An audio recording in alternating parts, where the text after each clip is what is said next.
Okay, so let's start. First, look, let me welcome everyone. And it's a great opportunity to have such talented young women open, ready to share their experience. This is unique from a point that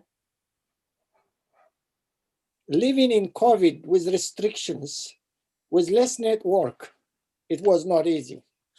But before going too much into that, I'd like first to acknowledge the traditional owners of the land we are in, the Wurundjeri people, their elders past and present.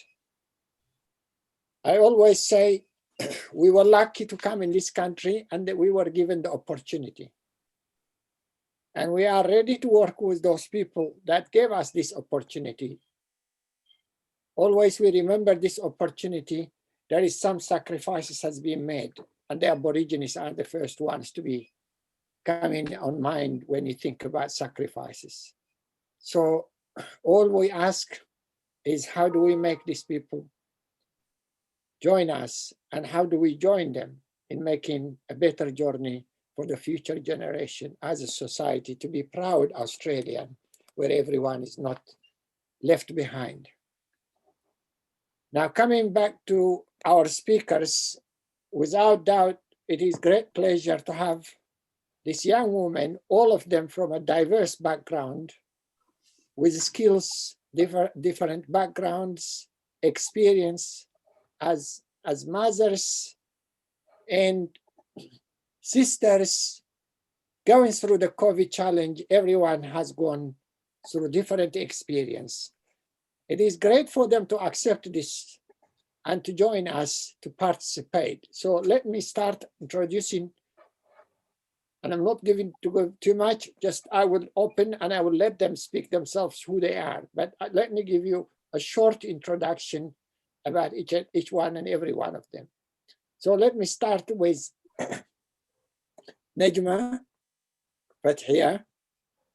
She is an outspoken mother, sister, friend, and she has been in the forefront in this challenge.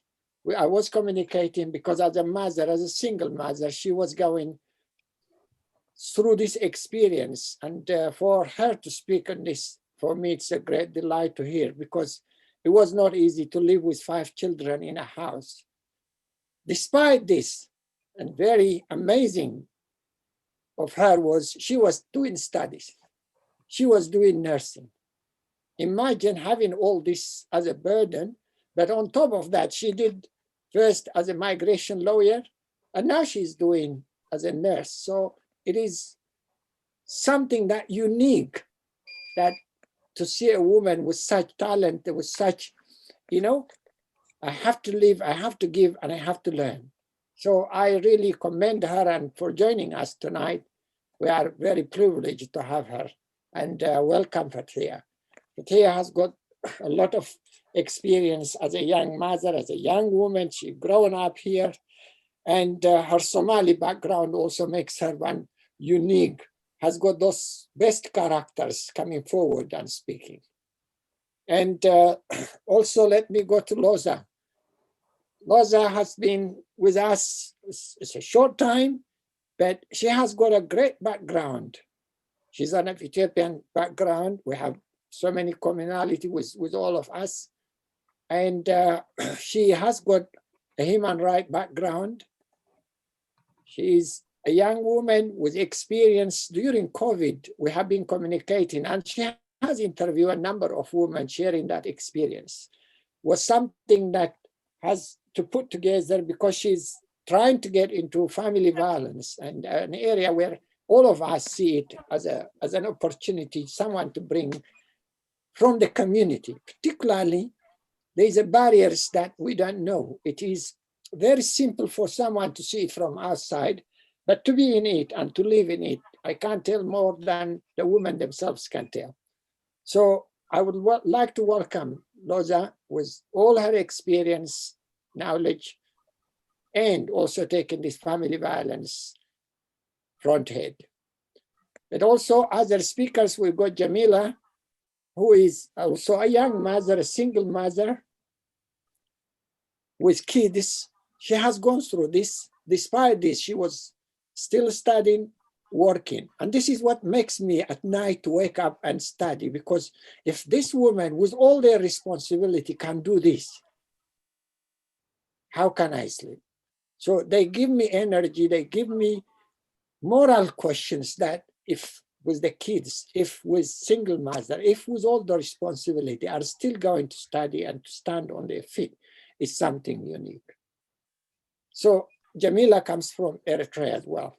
And she has been here a long time, and she has experienced herself through different problems of family. She's gone through this experience, but she's standing firm, and she's brought up her kids and going well. So I'd like to welcome her as well.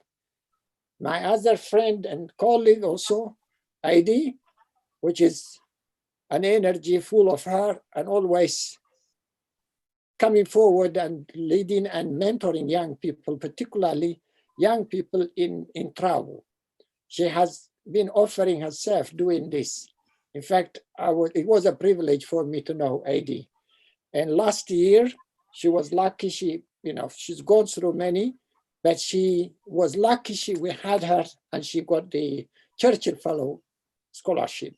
And she did something unique with that, and she came with a hell of a lot of experience. AD is a bright young girl with a lot of future. And I see her in the process as a young woman with all this diverse women. And this is the key strength for our community, the women to get closer to each other, to break the barriers, to listen to each other. That's your strength. That's where you will be standing and strong. And I see in all of you having that, because we need to break these given barriers that we came from. So last but not least, Sabrin, a young girl working at Monash University, our facilitator tonight, with Monash University student, has been doing the colored group in Monash University with the student union. As a young graduate, standing and coming with all the challenge of being covered and living with that, taking her religion and her culture as a pride without fear, and living with that is not something an easy call. Because in this day and age, we see how racism goes. In fact, it is not far from us. We heard what happened in Parliament the last day with the Chinese being picked on with the senator. So if still racism is in us, the only way we defeat racism is we get to empower each and every person, particularly our women who have got so much potential. And tonight they will shine and give us their experience for us also to shine. So would you please welcome and join me to welcome them to start the journey. Sabrin, the ball is in your court. Dr. Berhan, maybe Sabrin can introduce, or AD can help us introducing Shemsiya Waritu. Oh, Shemsiya, no, look, our speakers. Sorry, no, look, I can't see her, that's why. No, look, I know Shemsiya. My sincere apologies, Shemsiya. It's not. There I am, sorry. I know you. And first time I met you at the Bulldogs, you made me so proud, talking about your family, talking about your pride, being a wife, being a mother, being a woman standing on your feet, coming with no English, and to be in that way you are now, Shemsiya. It's a great privilege, to be honest with you, since I saw you the first time on that. Thank the you so day much. we met at the Bulldogs, with your English improving. Not only that, you were shining to stand in front of everyone with no fear to speak. So look, you have gone a mile. I heard you in the South Sudanese radio program. I heard you in many places. Shemsiya, as a mother, you have been a shining woman. And I'm sure now, united all, we can have leaders from such communities working together. And this is the purpose of this workshop today. I don't want you to start this and leave it. You are an asset to each other.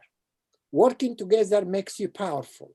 Don't leave each other. Live together, work together, because the barriers we create is ourselves. It's in our heads. So let's not play that on us. Your strength is your unity. So, Shemsiya, my sincere apology, but you are, the elephant in the room. I should not have forgotten. Thank you. I was really enjoying hearing about this amazing women's stories, and I'm actually motivated more than ever. Thank you so much. I was actually, don't worry about me. I'm just like really enjoying hearing. It's just empowered me and encouraged me. Thank you so much. I'm pleasure, Shemsiya. And Shemsiya, by the way, she is from Ethiopia, from the Oromo. And she has been here as a mother. And I tell you, really, I've seen her going through the scratches of the journey, being a mother, sitting at home and then jumping, learning and standing on her feet. It's the whole journey. I heard it all in one and I was inspired. Thank you, Shemsiya. Thank you so much. Thank you. So would I now leave you to Sabrin? Thank you so much. The introductions were absolutely wonderful and I'm truly inspired already. And we haven't even started discussing the topics today. So I'm very excited to hear what you guys have got to say about this. So starting off, first question is, what is the impact of the pandemic on women from culturally and linguistically diverse backgrounds in Victoria? And what do you think are the biggest challenges that were faced particularly by women in this pandemic? Maybe we can start with AD and then we'll go on from there.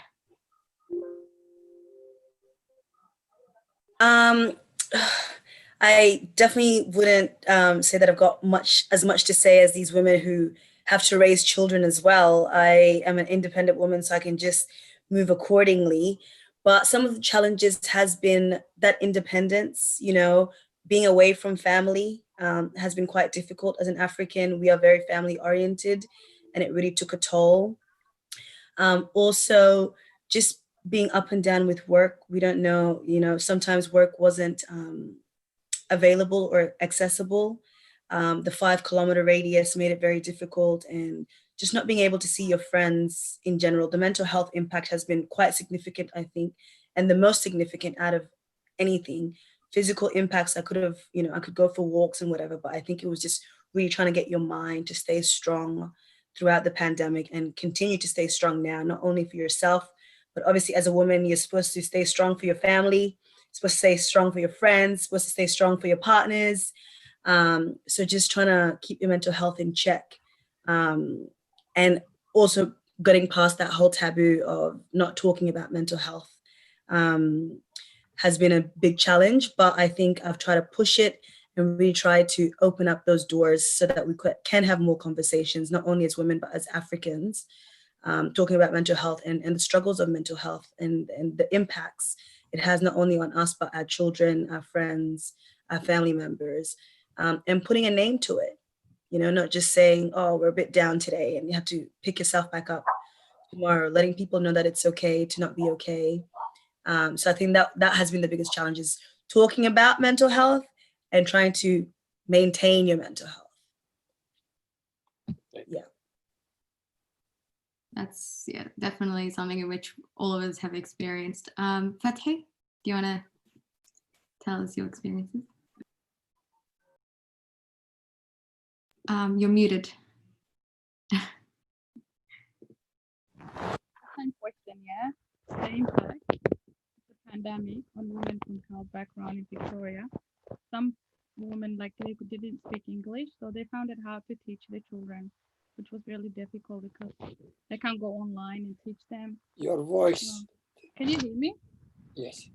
Can you hear me now? Yes, Lack of better. English. So children, yes. school. Children were the things that my community, Somalian community had to face was lots of parents couldn't speak English and wasn't able to help their children and to go online and study. So that was an impact of the pandemic. And children couldn't do things, simple things like just to go to playground or anything.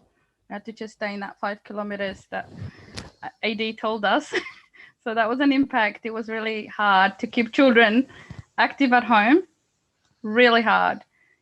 They've got so much Red Bull inside them and it's so hard. I had little ones. My oldest is 7, so it was really hard keeping kids active at home. And yeah, mainly because the lack of English also in the community. That's all I could say the pandemic had on us. As a mother, your kids with education, how were you coping? Oh, it was hard. It was really hard. Each and every single, like I have got only 2 children at school and they were grade 1 and grade 2. So what happened was I have 3 other ones at home. Myself, I was studying as well.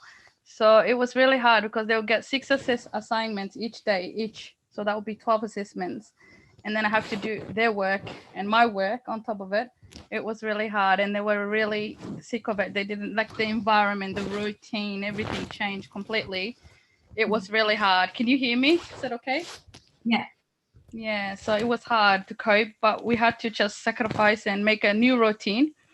So we had to do my work and their work, and I'd find myself in the middle of the night while they're sleeping just to do mine, because during the day we're with the teachers the whole day. So it was really hard. When we went back to school, it was a relief. Yeah. Yeah, that is And the incredibly. kids also get frustrated, very frustrated, because they can't go out. And Yeah. all we did was just stay and play in the trampoline or just go for 1 hour or an hour walking. They didn't want to go because they don't want to go for a walk. They want to go to the playground, but they can't. So simple things have been taken away from kids.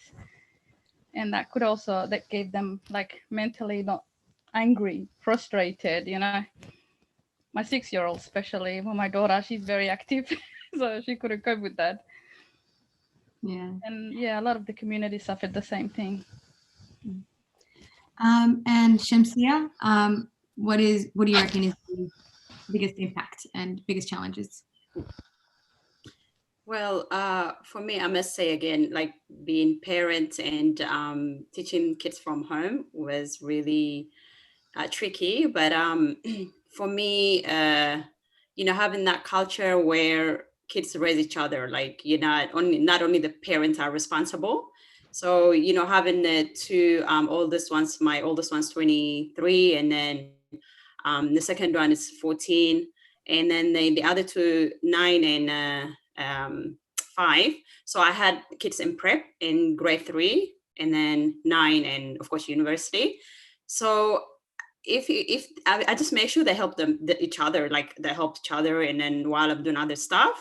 So I kind of give them responsibility to help each other. If I didn't have the 2 big ones, I don't know what I would have done, really. Myself being never been to school, there would have been no way that I could have helped them. So, and also my kids, they go to public school. So as most of you know, public school is a bit, with homework and stuff like that, it's a bit less than the private. So that, I think that helps too. And then another thing is, of course, like everybody's saying, just being inside, like 24/7, seeing them, dealing with them 24/7, and actually the very big one in community is like, as you all know, as an African community, when women give birth, we stand there. It was her and weddings and funerals and stuff like that. But that, we were personally, as an Oromo community, we were just trying to stay positive, because thinking of what's going on back home. And, there are a lot of things that you can look at and be positive and be grateful for. But recently we lost somebody that's really important to us in our community. Not being there for, my friend, she lost her husband, not being there for her, not just looking outside every day, like opening the news and listening, like, when can we go, because they live a bit far. So that hits us so bad. First time myself complaining about this lockdown was like when that happens, like when I cannot see my friend, like I can't be there for her. It's like nightmare. So that is the biggest fear that we have, because, you know, when it's the way we deal when we lose people in community, the way we deal with it is different. It's not like you just do it over the phone or something like that. You have to be there. You have to not only be there for one day, you have to be there for until that person, you know, be strong. And we have to, as you all know, we, you know, that is taking away from us. And that is something that it's even hard to stay positive, you know, because it does stress you out. Other stuff, okay, you can, you know, not going to park or not going to shopping or other stuff, you can, you know, you can try to be positive, stay positive, thinking about, you know, other world, you know. But this was like when we lost that person, and until now, not being able to be that family, which is our family, it's heartbreaking. And it's just, we're just praying to God for something like that not to happen again, you know, until we are kind of released from this lockdown. So, yeah. Yeah, that's definitely disheartening, you know, something to go through that in this pandemic and not be able to assist, you know, and assistance is very big in our cultures as well. So I can only imagine what you could have gone through. Jemila, on to you. Yes, Sabrina. Yeah, so, you know, what do you reckon is the biggest impact in this pandemic for women from the colored background, and what were the biggest challenges that we faced? Actually, the lockdown and the COVID-19 been a unique experience for everybody. Mm-hmm. But some people, like, they have some strength, and some people, they couldn't cope with it. Talking about my experience and other women that I speak with, like, they told me about how they feel and how impact had the COVID on them.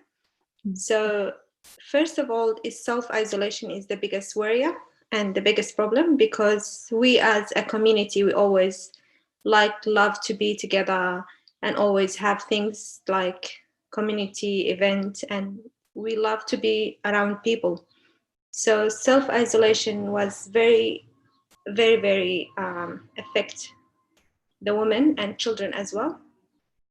And yeah, so especially as a single mother, like you find yourself by yourself at home with the kids, with no help with and support from any other family member. I have also my parents here, and my father is going through a lot of health issue. It was very hard for me not to go and see him because I was working that time, and I'm worried that I will catch the virus from work and then spread it over there. And he doesn't have that immune system that can help him. Other things is financial stress. So people stop working and like reduce their hour. For me, I was working like from 4 days to 2 days, and sometimes I have to go and do other work like gatekeeping, and they will send us different places because we're not doing any dental clinic work because of the COVID. And that was really, really stressful. Like, you don't know how long it's gonna last, the COVID. You don't know when it's gonna end. And it was really, really hard. Also, like, children has fear of dying. Like, some of my friend was telling me that the kids was scared. Oh, am I gonna die because of COVID? Am I gonna catch it if I go to school? And also the close of the schools affect the kids a lot, mentally and health and well-being as well, because they were not able to do any exercise, move around, see their friends from school. They were really, really isolated in their house and on their device 24 hours. And you are struggling with them to find them a new routine, new life. And yeah, it was really hard. Wow, thank you for your perspective on this particular question. And on to Loza, last but not least. What do you think was the biggest impact of this pandemic on women from the colored background? Thank you. I'll just have two dimensions of feedback. One is in my personal experience, and the other is from the survey that I get. So I'll just jump on some of the positive or the optimistic feedback that I get from the women that I interview. I've got this perspective where they just say, quite a few of respondents said they've got this as an opportunity to see themselves and to calm down. And also they've said they just develop a new skill like cooking or gardening. They just jump to their hobbies like reading. So they just loved it. And then I was literally surprised. And in terms of children homeschooling, they just thought it was okay, even if it is challenging, and they just take time.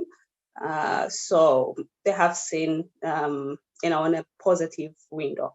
But I can say more than 50% of the respondent has got a challenge in terms of homeschooling, and also they have got this feeling fed up with one another because they've seen their kids 24/7, and then they just lost this parent respect and kid relationship. So that was quite a challenge for them. Also managing the fear of their kids, and also their own frustration was the hardest part. And that was a challenge, I can say. Personally, I have got quite a challenge because I am so new to this country. I just arrived at the end of the January, and then I didn't explore. So I was planning, to settle myself and then to see around and then to see some of the opportunities that I can get. Apparently, after 2 months, I can say, I come up with this lockdown. So I'm quite fresh, and I didn't know how to follow even the rules because I never lived here. So, and then keeping all the information that I have heard in everyday basis was really tough. And it just tested me to my mental health, to my personality. And also I am kind of outdoor person. So I never sit long hours in my house, even if I love my family or my siblings. And that was quite a challenge to sit down in one room and then, figuring out what to do was a very tough moment for me. And one of the other challenge that I've seen personally is I used to be a kind of person to see what would be the blessing. How could I just figure out those kind of challenge, kind of thoughts? But right now with this pandemic, I just felt hopeless, and then I couldn't see, possibilities. So that was really hard moment. So it's unpredictable. And you just feel, you try to manage your mood in a way where you can, energize, but at some point, in a few hours, you just felt bored or you just felt lazy. That's how I've seen it. So even if I try to keep routine, I don't feel like productive. So that was quite a challenge for me. Yeah, I think your experiences speak a lot for both independent and families that have went through this pandemic. Isolation was probably the biggest problem that a lot of us has faced, especially us coming from a very familial and community-based backgrounds. So moving on to the next question. This is going to be based around family, and it's something which was highlighted by almost everybody, if I'm not mistaken.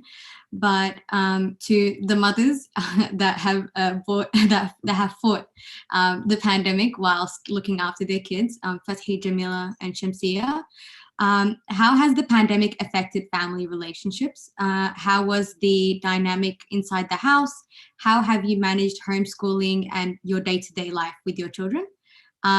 Just a quick thing here, Loza as well, I remember you just mentioned how you did a survey in this particular area of discussion. So feel free to add in your professional perspective on it. AD as well, if you have any perspective on this, feel free to jump in. And we'll start with Shemsiya. Yeah, take it away. Wow. It's funny, you know, the more people speak, the more you kind of, you know, things come to you because, you know, it's been a long time. We're kind of recovering now. We're at the recovery stage. So, you know, you kind of forget things. But as someone was saying, the other sister was saying, for some, it's been positive, especially when you are kind of, you know, from luckily you have large family, as you know, 4 or 5, that's, you know, the kind of kids we have. And then it's kind of, you know, as a woman, you're running, you're always running, you're shopping, you're here, you're there, and you're visiting people who have children, and you kind of had to be there for people to. So in some ways, it's kind of, I wouldn't call it a holiday, but a relief a bit, you know. It's like you have to pause without a choice. So women, it's like, if this didn't happen, we'll just run, you know, women will just run. Like women wouldn't have time for herself. She'll be putting friends first and those who arrive new first. It's just, there's always something in community, as you know, there's always something, you always have to be there. Drop off the kids, run into the, I feel like, like I say, in our, you know, with what our other sister's saying about, you know, those she interviewed, it's kind of like, yeah, that's right. I start remembering, yeah, a lot of people actually appreciate it. Like I say, in our community, until we lost this person, it really hits us so bad. But other than that, without a choice, women, we had to pause. I mean, having that, you know, sleeping in the morning and, you know, lesser stress. Sometimes you go to shopping, even though you don't need nothing, you just think you need something and you just end up, you're always running. So I feel like, personally, I felt like even myself, like calm, like really, that's the positive part. I feel so calm. And even with children, like, it's just like not thinking, you know, you have to take them to school, you have to, you know, that lunchbox, you're always thinking like, oh my God, you know, always something, you know, that's, you know, not having that, really not worrying, not seeing that lunchbox for this many months. So like, oh my God, it was like a break for me. Like last week, I'm like, now I have to do those lunchboxes. So, you know, there are some things that you'll be like grateful for, but then again, you want to leave home too, you know. But yeah, it is, you know, things could be tough, but as an African community, we are those people who deals with or who dealt with so much. So this is nothing. This has just been inside. For me, I don't want to even complain. Even when it's too much, I ask myself, is this really too much? Because it's grateful to be in this country, to grateful to be in a country where I've been looked after. Even like I said, with my kids, like if my kids didn't help each other, we have teachers. Even there's homework, the way they send it, they make it like a really piece of cake, easy, and they were supportive. They've been calling. We gotta be grateful. You know, if we're not grateful for what we've been giving, I don't know. So I wouldn't call it really even challenging personally. You know, as a woman, I get opportunity, and somehow I get an opportunity to breathe, to calm, to just be in my gown all day. So that was great. Yeah.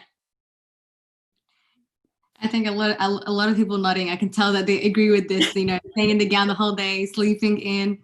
Yeah. Even me, the student, I'm like, I love the sleeping in as well. Like the peace and the calm, moving away from the rush of the city. Yeah, I absolutely relate. Jemila, your perspective on this? Yeah. There is positive things and there is negative things about the relationship with the kids at home. For example, we get to spend more time with our kids during COVID because we're not working and they're not going to school. So we get to know like how they think, what they want to do. My daughter used to help me at home more than what she used to do. Trying new recipes and cooking new things. So it's bring us together more because there's no work or school. And also it's affect them because they were isolating. Like they didn't go to school, they didn't see anyone. I was afraid that they will be like this, like they don't want to go out anymore. They don't want to be around people anymore. So I was worried about them. at that time. What else? Yeah, I think that's everything. Yeah, so yeah, everyone is like probably having social anxiety by the end of this. AD, do you want to jump in and say something? Yeah, I just think my perspective is a little different because my family lives in Brisbane, my immediate family. And so, you know, they say absence makes the heart grow fonder, but after many, many months, you start being like, what the hell? So that has been quite difficult. And just the borders not being open, especially like Shemsiya mentioned, when there are negative things happening, you know, family things going on, and you usually just jump on a flight and go, and you're forced to just sit here and kind of just listen and not be able to be there physically. So that's been really difficult. But yeah, that also gave me the opportunity, you know, to be by myself, to pursue passion projects, and to kind of have some time to do some things that, you know, you didn't have time to do, even just the few extra hours in the morning when you'd have to get dressed and go to work. You know, you get some opportunity to either like work on yourself, exercise, do some other catch up work, things like that. So yeah, I think the biggest thing is it's been nice, like having alone time by force. But then when you need to be by family and you don't get that opportunity and they say no and you're restricted, and not just by miles, but by borders, it gets a bit hard. Yeah. Or it did get a bit hard. It's still hard because the borders are still not open. I'm still waiting. I'm pretty sure you still can go for like particular reasons and whatnot, but I'm not sure how that exactly goes. Yeah, I might have to look into it because it's just getting a bit much now. It's like 5 months in. No. It's not something But we yeah, can have. Not allowed. No, it's been difficult for people who have interstate families and things like that, because I know a lot of people have done the wrong thing and like traveled, or you know, you can travel for compassionate reasons to family members here in Melbourne, but you can't jump on a plane and go for compassionate reasons, especially during the second wave when the lockdowns were so strict. They wouldn't allow it for any reason. But I'm hoping that with these restrictions easing now, that there will be that opportunity. Hopefully. On to Fathi. How was it for you? Family relationships, dynamics inside the house, and managing children and day-to-day life. There were both bad and good, both of them. But the good thing, there were times that we're laughing and we're enjoying actually, because when you send children, like I said, my ones are younger. So Shemsiya, she's lucky because she has all the kids. It was so nice. I wished I had a 14-year-old or 20-year-old this pandemic, seriously. But my oldest is 7. So it was hectic. I had to be there. If I didn't sit with them, they wouldn't be able to do any of it because they're learning to read. And they can't read even just a simple instruction. So I was really there. If I wasn't there, there's no way of doing any of that homework for them. And then they would be slacking off and it would be hard. It was hard. But when we did that, it was the positive thing about this online learning that we were doing is that frontline, you are in the front line with their education. Seriously, it was like knowing where they lacked, because the online system sends the work in, and I would be doing it with them, and I would recognize how the levels of my children are going. Whereas before I didn't know about that. I was working as a migration agent. Like Dr. Burhan was telling you, I'll run in the morning, drop them to school. I don't even know where they are. And then we sleep in the morning, wake up the next day. Like Shemsiya was saying, we're running. So this pandemic really gave us that pause and sit down and see where your kids are at. So we sat down and did the work. We learned together. We did Spanish. I was a Spanish teacher. I was a PE teacher. You name it, everything. We did it and we laughed. Sometimes they laughed at me because I was doing things awkwardly. I'm not a teacher. We're doing the best we can to just educate them. But yeah, that was a positive thing, to just sit there and look at them and teach them, and we laughed about everything. So Spanish we learned through YouTube. So it was a good pause for that moment. But then I had all these other migration work that I had to do, which was really challenging, because then I would have to find a way to occupy them, and it was really hard. Sometimes they would go to my mom, for example, and they would spend time with their grandma, and they couldn't do that because we were 8 kilometers away. So we were just scared, you know, like police are everywhere now. So we couldn't go. 5 kilometers was a challenge, the biggest challenge we had to cope with. Yeah. And then what I was talking about, yeah, that was the isolation that made us big big issue. We couldn't go anywhere. So mainly that is it. But we are thankful still. We are at home, we're allowed to do our shopping and everything. So we were not in the high rises. That would have been harder. So yeah. I think that's it. I think the higher community were particularly impacted a lot more than everybody else that was elsewhere. But onto you, Loza. Sorry. I'm just saying, like, as a community, African community, we're used to going to our grandparents and everyone, you know. So yeah, it was hard just to stay home and do nothing. We're not doing nothing, but we were doing something. Yeah, go on, keep continuing. Sorry. Yeah, okay. Onto you, Loza. Just quickly, is your professional perspective on this similar to the experiences of Shemsiya, Jemila, AD, and Fathi? And yeah, pretty much what was it like for families in this pandemic?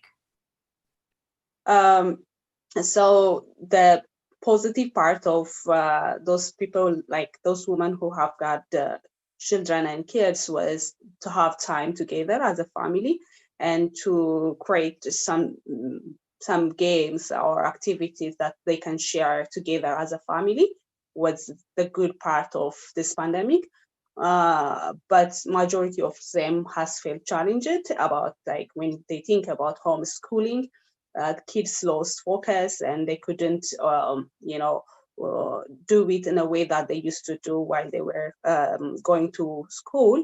So that was the hardest part, and seeing their kids depressed and, figuring out all the questions that they ask. Some of the questions are really hard even for the parents to get them, in a way that can give them, less stressed about all the situation. And then explaining them by itself was really hard one. More importantly, which I personally felt a lot for single women, single mothers who have had a kid with disability, like Down syndrome and autism. They have got more challenge in their schooling. So that was the response that I've got.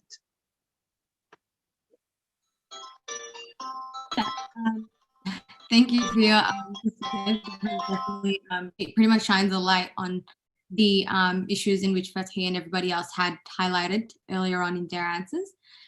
So moving on to the next question, because mashallah, look at all of you guys, very professional and working and flourishing. So how has COVID-19 affected your professional work and lifestyle? Is there anything in specific that was new to you that you had to adapt? So, whether it's the restrictions or, working from home, because I had to work from home as I'm a part of the student association, and that was entirely different. So instead of having our monthly meetings in the massive conference room, we were talking to each other over Zoom and screaming over one another. So that was something in which I found to be a difficulty. But how is it for the rest of you? And maybe we can start with, we'll start with Jemila. Yeah, with my job, I can't do it online, of course, because it's a dental nurse, so we have to see patients. And at the beginning, we did less days, and then we just saw some emergency, and then we couldn't do at all. So they have to send us different site to do different job, like gatekeeping or doing with the COVID test, like stuff like that. And then after that, I couldn't work because my daughter is in year 12 and she needs a lot of support. And so I decided not to work and reduce my days. So it's affected me a lot with the COVID, yeah. Okay, how about Fathi? How was it for you? My work was as a migration agent, so I had some visas that I've already applied, so I couldn't stop. So I had to continue, but I didn't take any more clients in, any more further clients, because they need time. I need my education as well to finish, and I also had my children, which was an added thing on top of everything else. So I was just, up until now, I'm just looking at those ones that I've already lodged, making sure that they do get the information by contacting over the phone, just making sure like that I check that.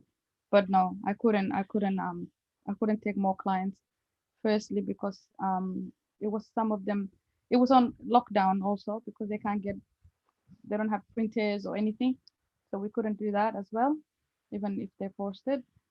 And at the same time, I was really extremely busy with the kids, very busy. Yeah, So that's definitely a difficulty that, you know, a lot of mothers, I believe, and parents had to go through as well. Yeah, instead of giving quality, you will be giving quantity, and it's not fair on them and not fair on me. So rather stop. Definitely. Loza, your perspective, your experiences, and what was it for you? For me, one of the things that I am glad I joined Africause as a volunteer, and then that's a good part. But before that, I got a voluntary job with another women organization, but we couldn't do it because it's absolutely social work, and we really need to have a physical contact. So we cannot do it because we all are staying at home.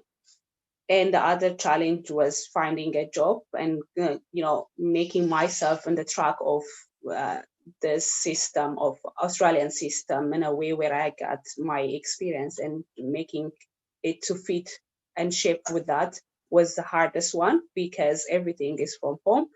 And as a community worker, I really need to have a physical contact, could be events or networking opportunity. That's how I feel like things will work, but apparently it couldn't be. So that was a challenge for me. Yeah.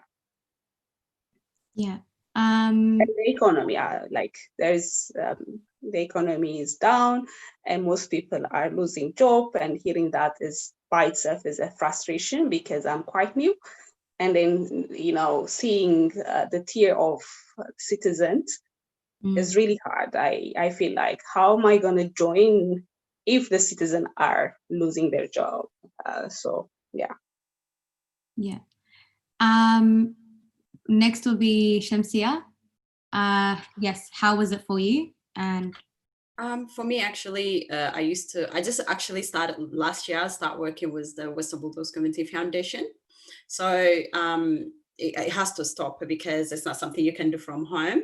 And but I do a lot of work in a lot of volunteering in council. So that involves a lot of meetings, and and with children and meeting, and it just does not go together. So but imagine those who have children and then have to work from home. You really have to be proud of yourself, because I don't know how I would have done it, because every time I have to have a meeting, it's just like, always fights, like a war with kids. Just I'm going to the meeting. Can you just, So imagine if it's work. So yeah, not having that work, not having, having to do work from home, it's actually a relief. Yeah, I think that's why I'm a bit relaxed, because I don't have that pressure. So yeah. And last but not least, AD, how is it for you?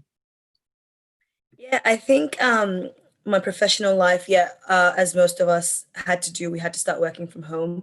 But I found that I was working more because, you don't go into the office, by 5 o'clock, you close up, leave your stuff at work, and then go home. It's constantly on your mind. Your work is with you at home. You feel like you have to just do it from morning till night. You don't really have those lunch breaks and things like that. So it started blurring the lines between your own personal time and your work time. It felt like it was work all the time.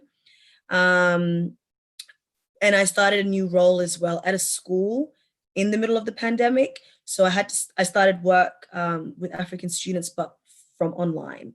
And I found the engagement to be really difficult in that regard when people don't know you like that. They haven't been able to see you. And, you know, but I had to monitor and track their attendance and things like that. And you could see that visibly from term 2 or term 1 when they were going into school, that their attendance was dropping online greatly. Their grades were dropping greatly and things like that. All understandable, but it's only been a couple of weeks since they've come back and there's so much to catch up on. You know, and as a teacher or teacher's aide, you feel responsible to bring all of these kids up. But it's really, really hard when they're like 5 steps behind now, just because online learning is so independent and it felt so independent. And a lot of the kids didn't feel like they had that support from teachers or from parents who don't have that educational background, especially the older kids, you know, who have trickier work and assignments and things like that, and really big families, you know, so they don't have their own space to work, or they don't have the technology or the internet. So all of these things have impacted the kids, and they're learning now, and trying to catch them up is a very difficult thing. But I believe it can be done. It's just there's a lot of work that has to go behind it. So I was grateful for having work and having so much work to occupy my time, because a lot of people have had too much time in isolation and too much thinking time, which can drive you crazy. So I've been nice and busy, which I'm grateful for. But I feel like kids have really, really been impacted in the education space from remote learning. And it's going to take a hell of a lot of work, especially year 12s who only have these few months to get all of their assessments and exams together. I think they're facing the toughest times of their lives. Some of them are juggling work. Some of them are juggling, you know, their siblings at home and having to take care of them and helping their parents out, and then trying to stay on top of their work. And, you know, all of our parents just expect you to be an A student, to become a doctor, no questions asked, you know, like there's no excuses behind it. But I think this year we really need to be gentle and compassionate to our children and to the young kids, because it's been tough for them. Speaking of year 12, I graduated many years ago.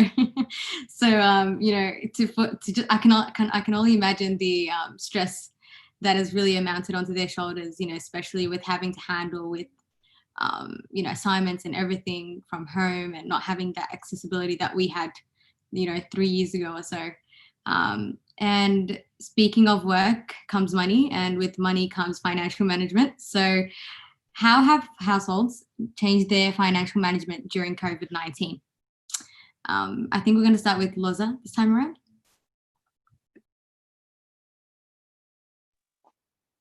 I will just go with my experience was survey.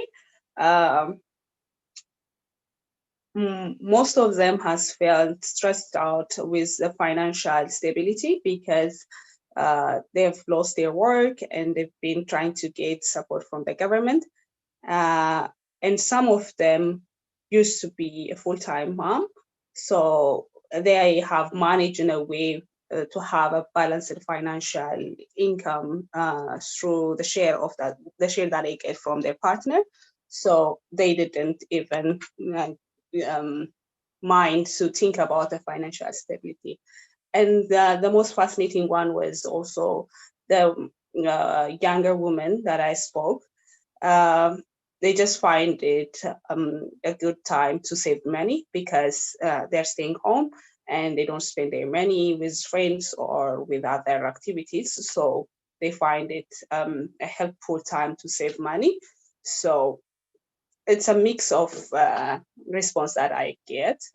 Personally, I was not affected, but I just lost that independence that I used to have because I am depending on my husband. So that's not a good thing for me, because that was not completely unplanned situation for me. So yeah, even if it's okay, inside I felt a challenge. So yeah. We just have a quick question here from the audience. This is directed to you, Loza. who did you do the survey with? So, you know, who were the participants? No need to get in depth, but just a general overview of who you interviewed. Okay, so African Australian background who migrated here in Australia, and I try to make it as diverse as possible. So majority of them are Ethiopians, but I've spoke women from West Africa, South Africa, East Africa. I couldn't find the women from Central Africa and North Africa. So I've used my personal contact and some of Dr. Brown's contact. So yeah.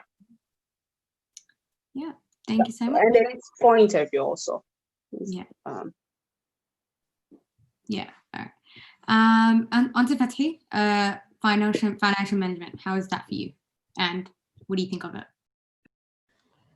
When we stopped work, there was no money coming in, so I got the government helping out with, because they stopped us, so there's no work, no one was allowed to leave. So then we got the job keeper payments to help with that, the 1,500 job keeper payments. Shemsiya? Yeah, definitely myself and from the community too, okay in that area, because again, we're really lucky to be in a country where you are supported. It's not like you just left on your own. So yeah, we have to be, and less shopping, and you know, so I guess, you know, but again, of course, you know, it goes down if you have you know, if you gotta depend on each other as a husband and wife, is that's a different story. But if you're a dependent woman, it's a bit different thing too. But you know, if there's no healthy relationship, nothing will be enough, as we all know. But if other than that, it should I don't think financial issue for those can be supported.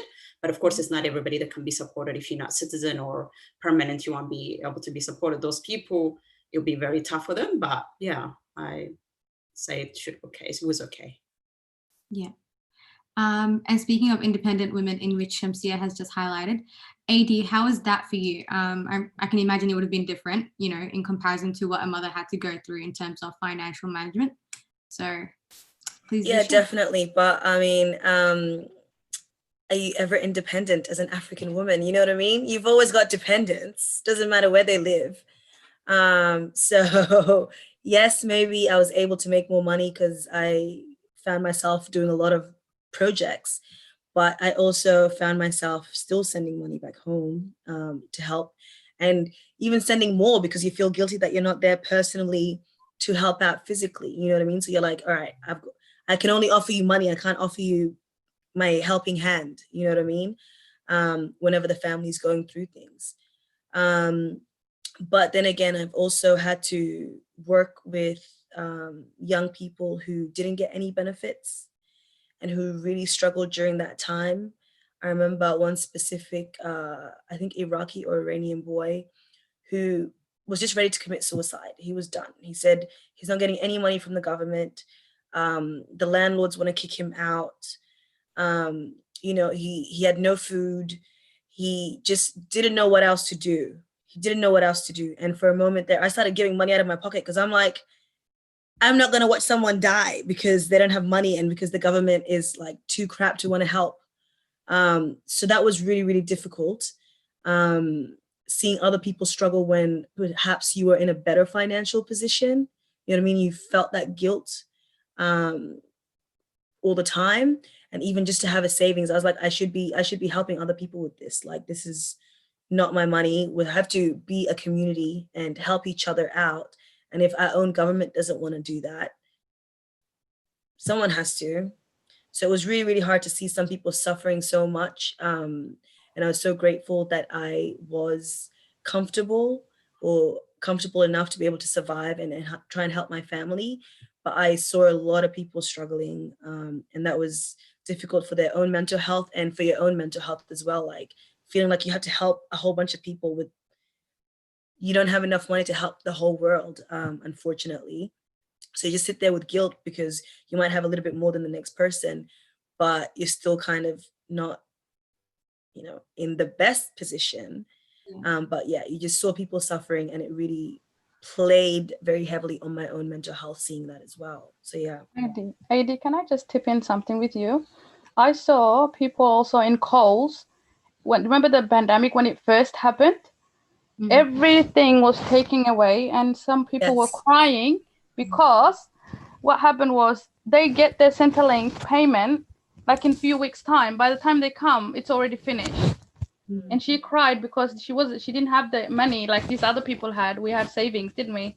But we could buy the whole shops and put it in. But she didn't have that. And I honestly had to help that lady. It was like, what do you want? Take it and I'll help you. Exactly. That was at the start of the pandemic. No one planned for this. It just came. Yeah. I have to tip that in. Sorry to distract you. No, it's true. It's true. It didn't just affect us, but seeing other people suffering definitely affects us as well. So yeah. I think we seem to forget that, regardless, whether the government is giving us like 1,500 or whatever it is, it's just within this, it's when you see it on the ground, within the community, regardless of whatever background you come from, you see someone suffering, that will impact you one way or another, because it's whatever you observe on the daily basis in which, shapes your day-to-day life too. And, I think it's these little selfless acts that, either inspire someone to do that too, or, either help somebody as well. So, it's definitely like got me in awe. And last but not least, Jemila, you highlighted a bit on how you had to cut down on your work hours to assist your daughter in year 12. So how has financial management changed for you, and just a general thought on it as well? Yeah, of course, when I reduce my hour, then I have to stop working as well. It affects my financial, but thank God, like we are in a good country, and they were helping us with job seeker payment. So yeah, I was okay after that. Yeah. That is, I think that's like the other side of the perspective as well, the other side of the glass, seeing that people are getting assisted. So it makes me feel very happy. But moving on to the next question, what are the challenges regarding religious and community that were caused by the COVID-19 pandemic? We'll start with anybody willing to take the microphone. Yeah, go ahead, AD. Because I'll keep it short. I'm a flexible religious person. But I think this pandemic really drew me closer to God. So I don't know if some people, it switched up on them. I know it's been really difficult for holy places and religious places to be closed because people can't congregate. So that kind of makes it a bit hard, but there have been people going out of their way to try and make online sessions and things like that, which is not the same. But also in isolation, you end up, just like people in jail, how they come out all like Christian or Muslim sometimes. Weird comparison, but I felt like I got really close to God. I started exploring religion and spirituality and being like, what is this about? You know what I mean? There has to be something more than this. There has to be more than all these people just suffering right in front of our eyes. So I think the pandemic helped push me closer to religion and to spirituality, and I'm really appreciative of it, as opposed to when shops are open and bars are open and clubs are open and so many things are open, you don't have time to stop and just be. Yeah. You know what I mean? So yeah, but I think definitely like religious places being closed down has been quite difficult for a lot of people who rely, especially as Africans, we love to congregate. Like a sense of community is what keeps us going, and has kept us going. So doing things in isolation kind of dims that down, but then you also have time to just be with yourself and really connect again. So it's been both sides of the sword. Yeah, definitely. Loza, you next. So how was it for your, religious and community that were affected by the COVID-19 pandemic? I do agree with Eddie. I personally was not affected, and then I don't consider myself as a religious person. I consider myself as a spiritual person, and just give me the moment to explore all the resources that I can grow spiritually. So it was really good for me and in that aspect. and also it just kind of how I can make it realistic in terms of, you know, listening or reading to some of the spiritual thoughts or Bible, and then making it in my everyday working life. So that was okay for me. But coming to my survey, almost I can say everyone has get disconnected, because like Adi said, we African community have this strong, you know, religious relationship, and then church or mosques being closed was a difficult time. And some of the respondents even suggested to the government to have eased a restriction only for religious practice. So that was the response I get. Yeah, and on to Fathi, Jemila, and Shemsiya. Any one of you guys are more than welcome to jump on. How was your respective community and religious community as well adjusting to the COVID-19 pandemic? I can Oh, okay. Hi, Should I jump in? Okay. I would say we became closer to God. We realized our religion more. We started begging for a new day to come, a new day without COVID-19. We kept begging, but we never really stopped before. We were just working and working. And I can say that our community really is disconnected because we went through Ramadan and it didn't feel the spirit wasn't there. Family wasn't there. It was hard, really hard. And the mosques, like we would have Friday. We have Friday mosque where we do different things from the other days. You know, we take our children out, do something different with them that day. Maybe take them to indoor playhouses that we didn't take them, or something different that we didn't do within the week. And men, brothers, and you know, they would go to mosques. So that wasn't there as well. And then we went through Ramadan also, which was really hard because we used to go to Tarawih and it wasn't there as well.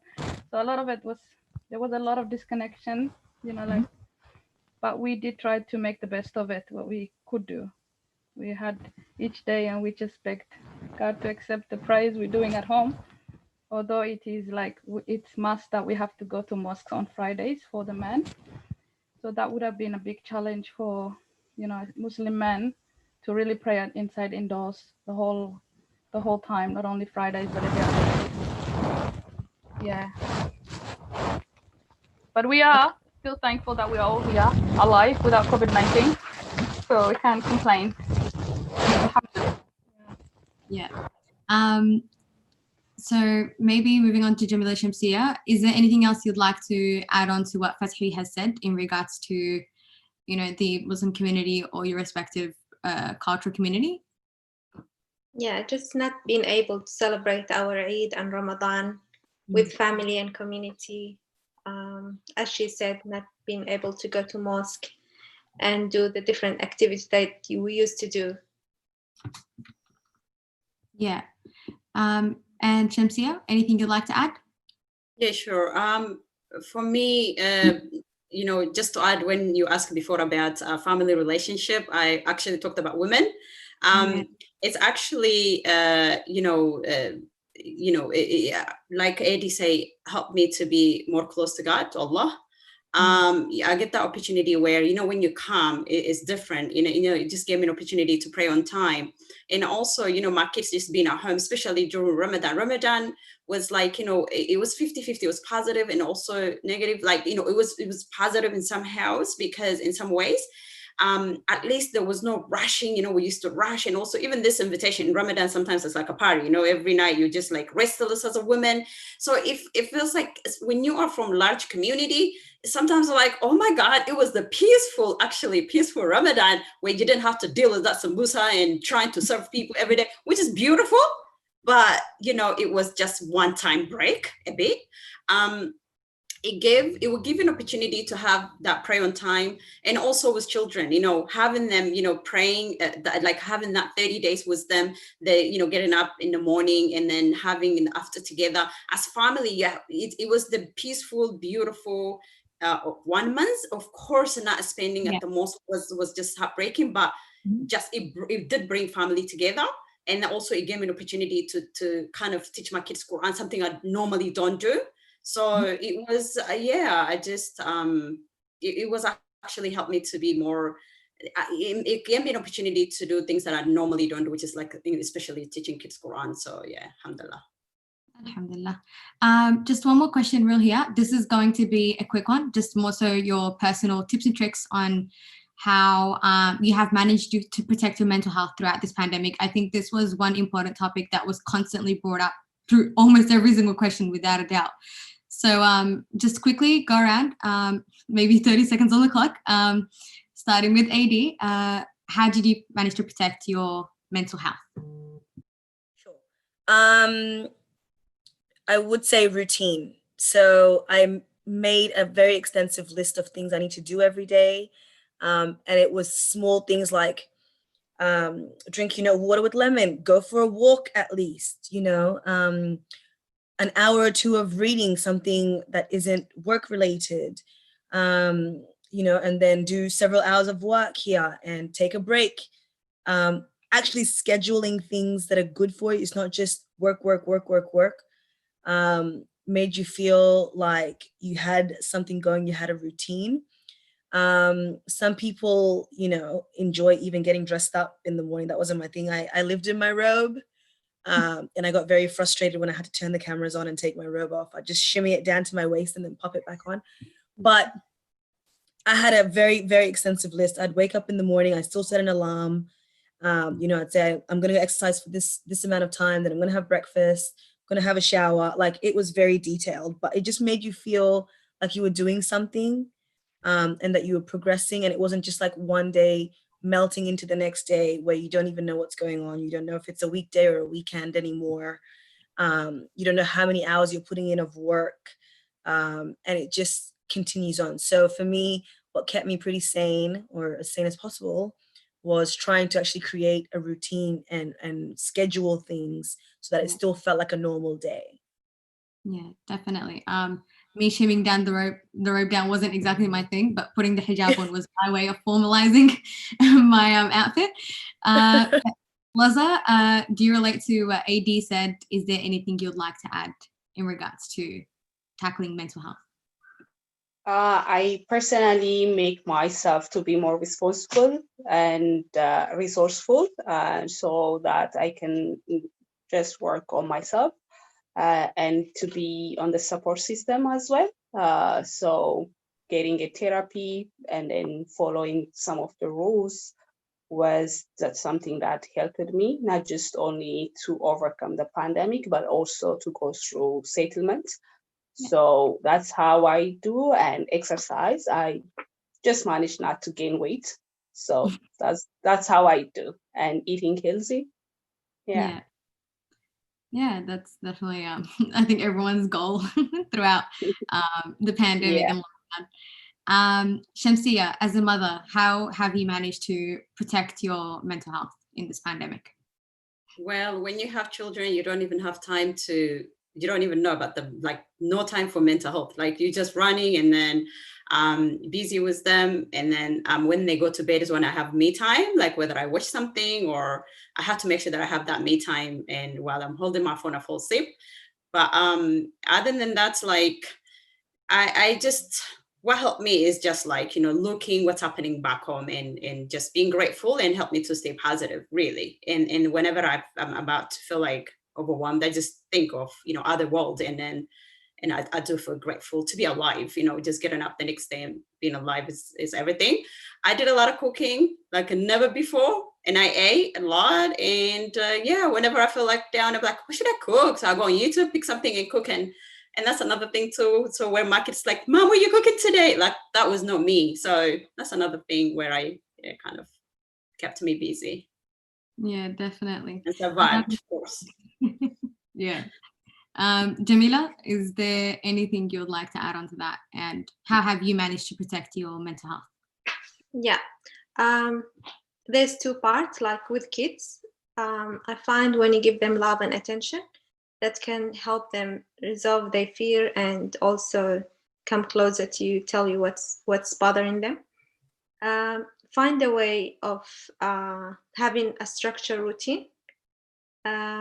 Also engage in such activity like physical activity with the kids as well. And yeah, maintaining social connection with the community and with friends by Zoom meeting, WhatsApp, all the medias, and also sending positive messages to each other. That's help as well. Yeah, I think social media was a big one as well for the whole lot of us, whilst it also deprived us of, having the face-to-face connection. It also maintained the social interactions that we used to have, and hopefully we'll have very soon.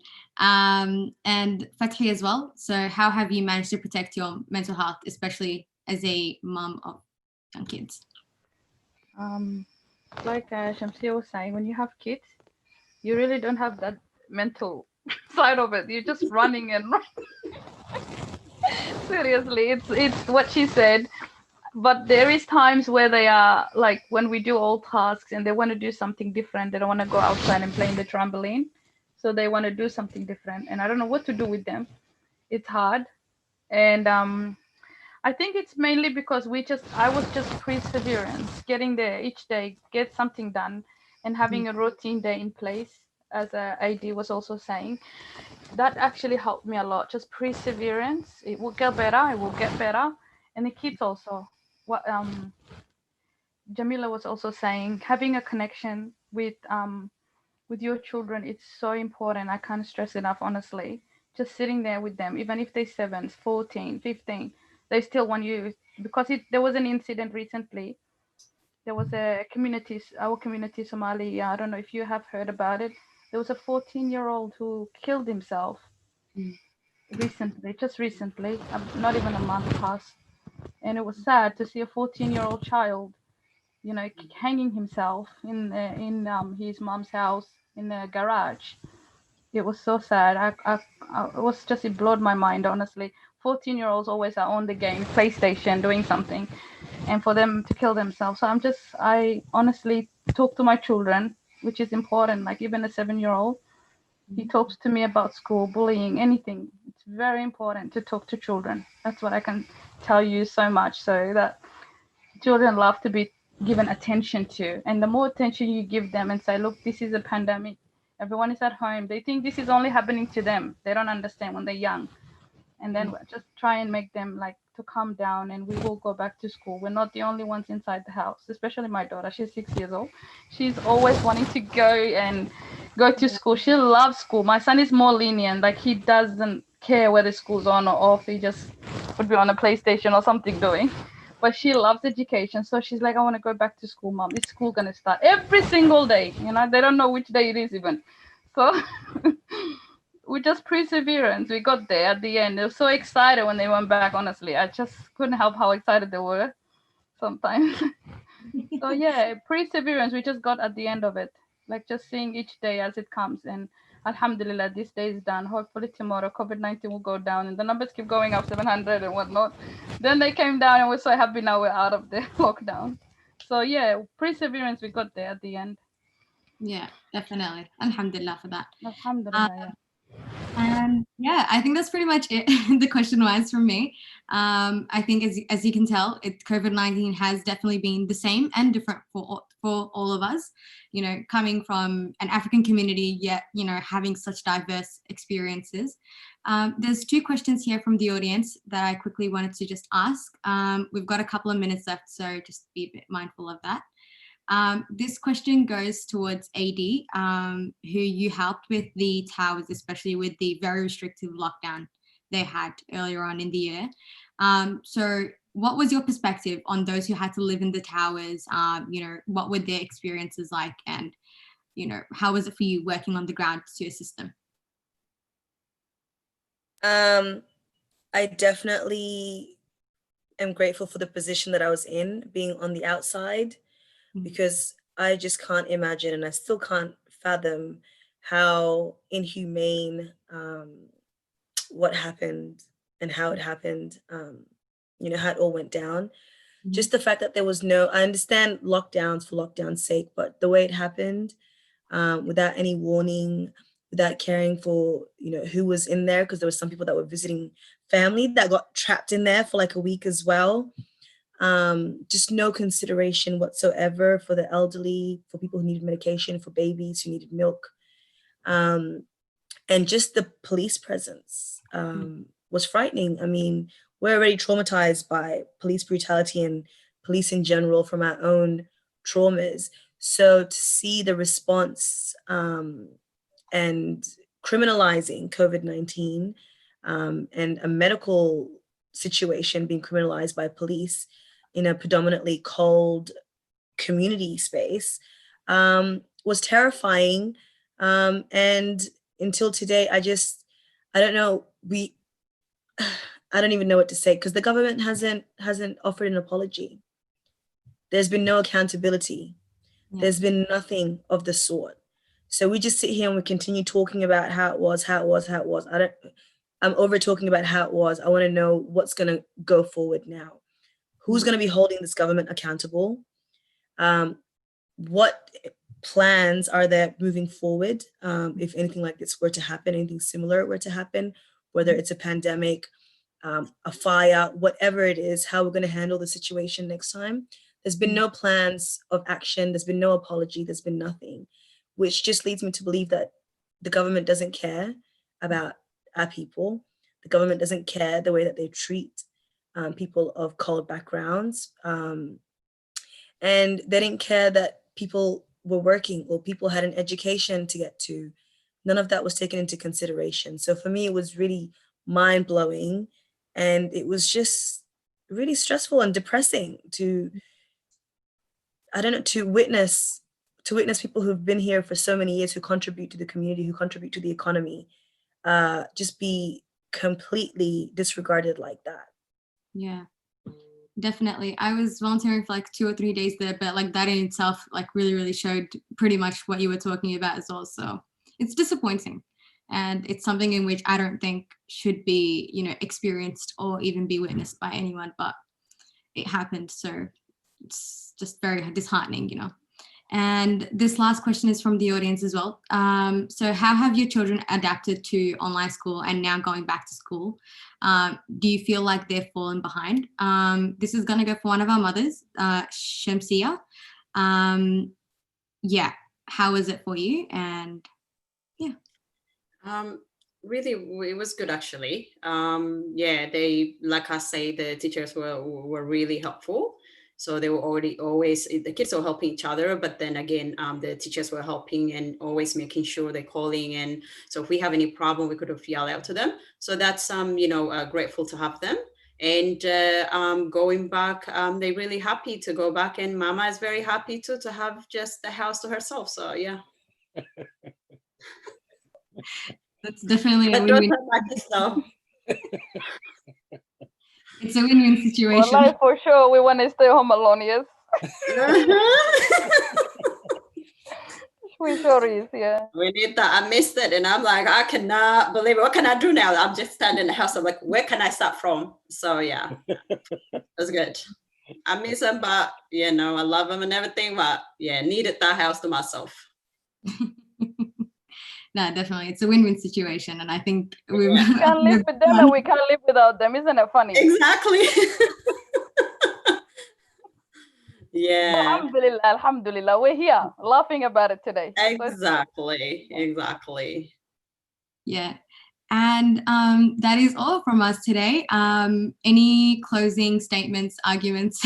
Yes. Anything you guys would like to add, Dr. Burhan, maybe?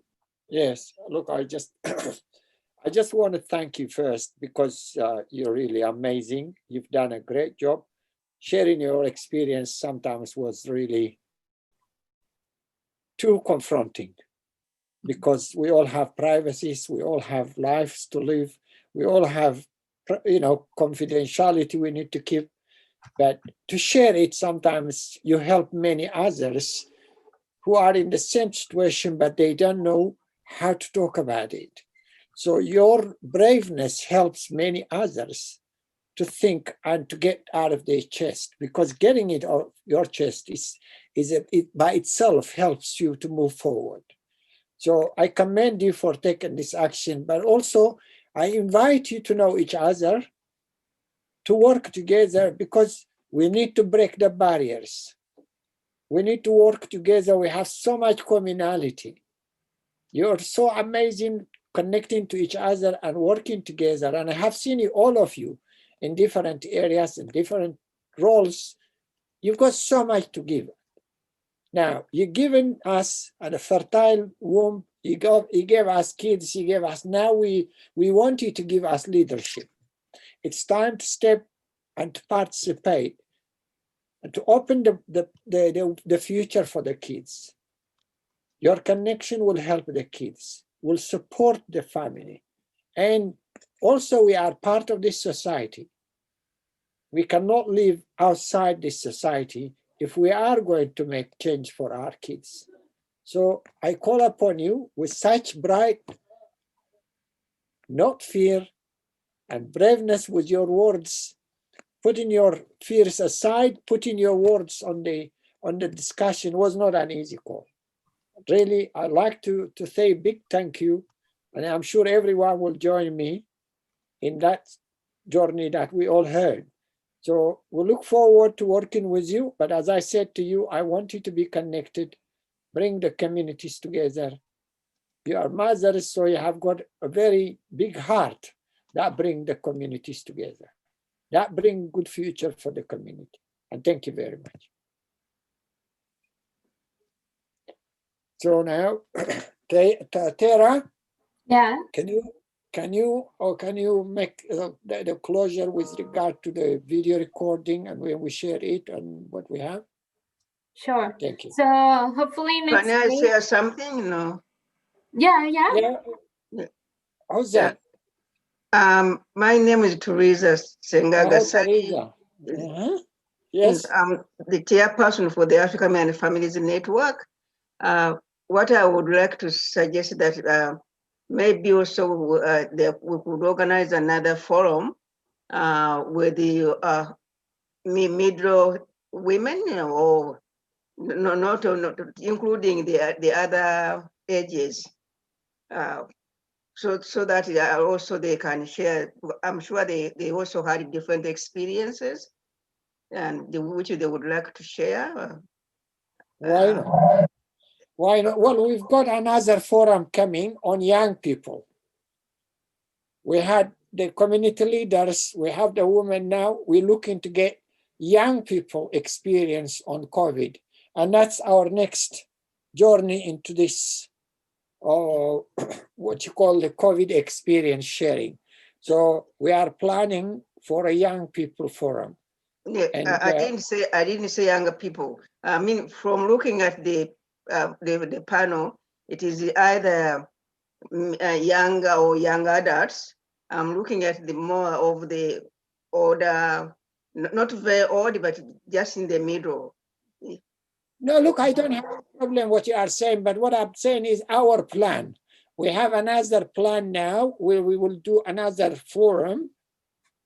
Okay, young boys and young girls together in challenging the issue of COVID experience.